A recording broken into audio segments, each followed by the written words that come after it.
આકાશ જોવામાં હજી સમય લાગશે એટલીસ્ટ 3 દિવસ તો ખરા જ અને એ બધા વચ્ચે આ કમોસમીનો કહેર સહન કરવો રહ્યો અને એવો જ કહેર અત્યારે ભાવનગરના તળાજાનું નવી કામરોળ ગામ સહન કરી રહ્યું છે કારણ કે અહીંયા તળાજી નદીના પાણી ફરી વળ્યા છે ગામ સંપર્ક વિહોણું બન્યું છે ગ્રામજનોને જો ગામની બહાર નીકળવું હોય તો પાણીના ધસમસતા પ્રવાહમાં જીવના જોખમે બહાર નીકળવું પડે છે કારણ કે તળાજી નદી બે કાંઠે વહી રહી છે ગામમાં આવવા જવા માટે માત્ર કોઝવે છે અને એના ઉપરથી ધસમસતું પાણી વહી રહ્યું છે।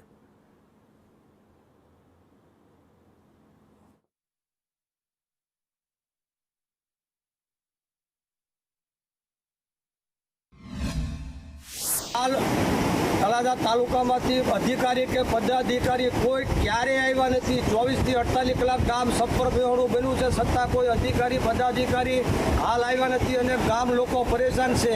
નદીના સમા કાંઠે પ્રાથમિક શાળા, હાઈસ્કૂલ, નજીવા કામો, ઇમરજન્સી બહેનોને ડિલિવરી હોય ત્યારે લોકોને ખૂબ અગવડતા પડે છે। અમે અનેકવાર તળાજાથી લઈને ગાંધીનગર સુધી ફાઇલ મૂકી છે। ફાઇલ આજના ધારાસભ્યને અનેકવાર રજૂઆત કરી એમ કે ફાઇલ મૂકી શકો, ફાઇલને આગળ